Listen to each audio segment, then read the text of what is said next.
fatigue, trash sleep, injuries, gut dysregulation, anxiety, frequent illness, and being hated by your entire family. Believe it or not, these foods here that I'm going to talk about later will help you with all of these.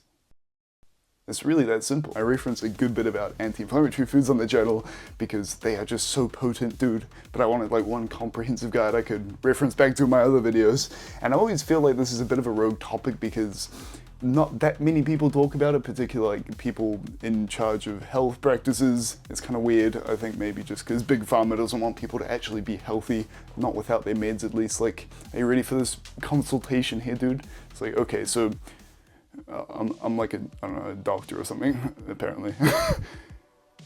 You're overweight, you have diabetes, you're probably gonna die soon.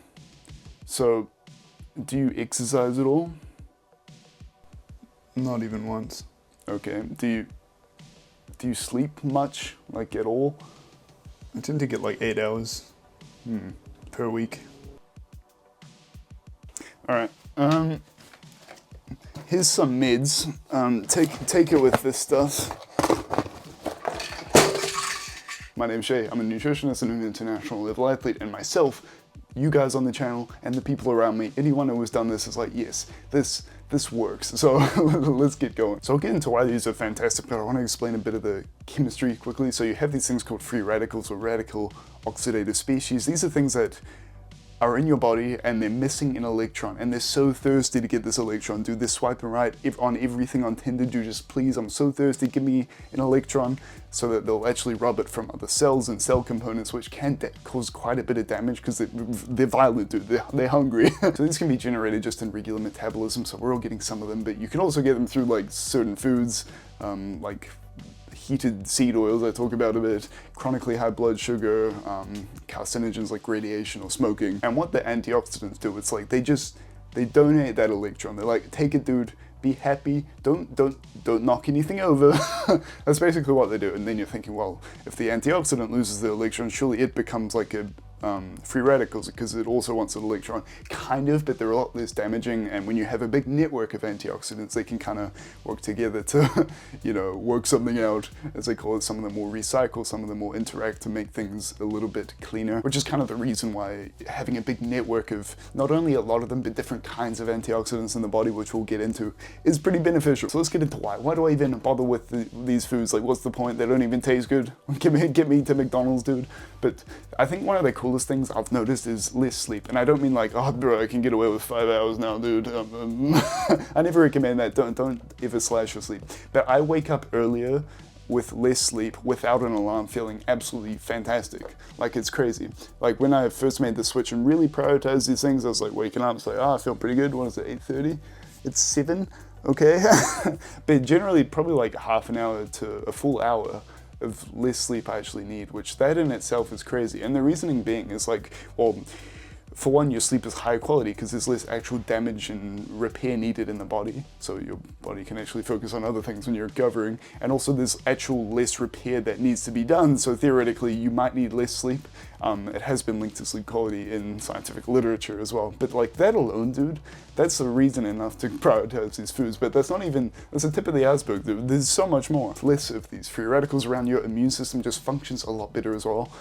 Like last year I had like 2 stretches of being slightly under the weather, but I was never actually sick. Like, I didn't miss a day of training due to illness. It was kind of crazy. I've never had that before, considering the fact that most people, I think the average person gets sick like 2 to 4 times per year. So you're gaining like an extra week or 2 a year, which is, you know, another thing. So you're getting like an hour a day out of your sleep and 2 weeks a year out of illness. Like, get me on these foods, dude. As well, with less inflammation, there's less injury risk because your muscles are working a bit better, there's less damage going on, and if they are damaged, the recovery will be quicker because your blood vessels, which are responsible for all the repair and nutrient delivery to the muscles and tendons, all your blood vessels function better as well. As well, the big hitter here, another big hitter, is cognition. I love cognition so much, dude, with these foods because inflammation, if it's in your brain, it's called neuroinflammation, can be quite damaging to neurons and cause a bit of brain fog if it gets out of hand. Some of you like fast food maxing individuals, what are you doing, dude? But yeah, I barely ever get brain fog. It's fantastic. I hate dealing with brain fog. That day is just kind of a write-off for me. I just can't deal with it.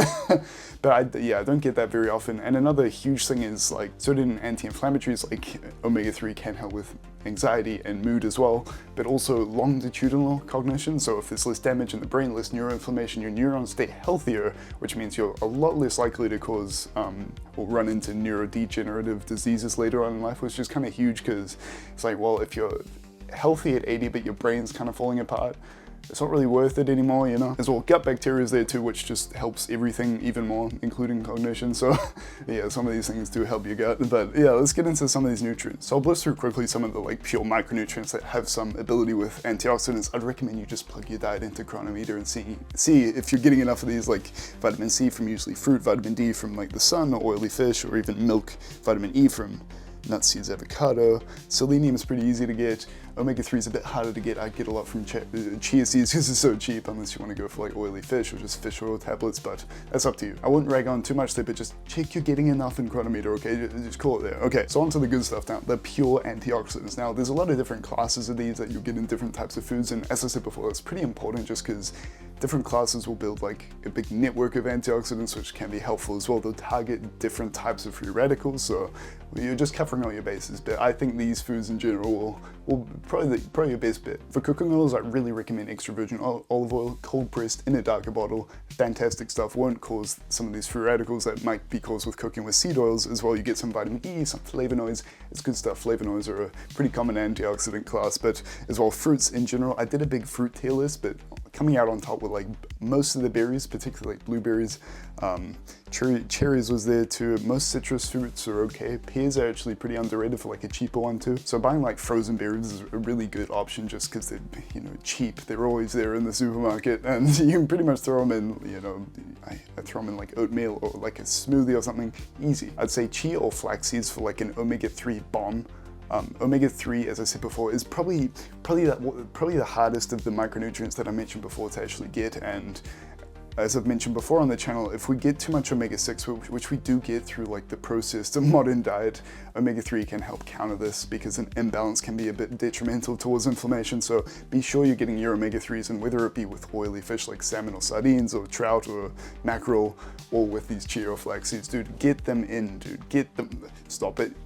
If there's one thing, to get your chia or flax seeds in. Those fish I just mentioned though, such as salmon, is a step up because they do have that omega-3, but they also have vitamin D, which is kind of hard to get, particularly over winter when you're not seeing the sun. That's one of the supplements that might be worth checking into. But I like turmeric as well. It's got a good chunk of flavonoids, and you can pretty much just add it to everything, and add black pepper as well to improve absorption by 2000%. It's nice because you don't have to like cook like salmon and make it into a meal. You can just add turmeric and black pepper and call it a day. Most nuts are decent. Again, I have a tier list on nuts. I seem to have a tier list on everything. Peanuts and almonds are some of the better ones as far as antioxidant potential. Almonds are pretty solid stuff. Another cheaper option is like kidney beans or black beans. I usually go for like chili beans, which, yeah, extra virgin olive oil, chia seeds, and frozen blueberries have been game changers for me. So easy to fit into your diet. So I would recommend those. Just they're not too expensive either, dude. Get there. Another thing to note, like a lot of these antioxidant foods are just quality foods in the realm of like micronutrients as well. Usually I always say get your whole foods in, because these processed foods aren't going to have as many micronutrients, they're not as bioavailable, they're not going to have these antioxidants, so usually your base is going to be covered if your food is like mostly whole foods, okay? So another few notes here. Chocolate, praised for antioxidant potential. Not really. The studies will kind of say, well, you need like a crazy dosage to actually see some gain, but at that point you're running into heavy metal poisoning like cadmium or lead, because this is just in the cocoa plant. It's kind of unfortunate. Red wine, similar story. To get a good benefit, you're probably going to have to consume quite a bit of alcohol, which is, you know, not ideal. Green tea and coffee is kind of there. I think some of the people will contribute like that to like liver health out of coffee, so I wouldn't say those are bad choices. It's kind of up to you, but the foods I mentioned above I think are a lot more potent. But yeah, that's been the video. Let me know if you enjoyed it. Let me know which of these foods you really like in your diet or what you want to put in your diet. But if that was helpful, there's some more videos there. I will see you next time.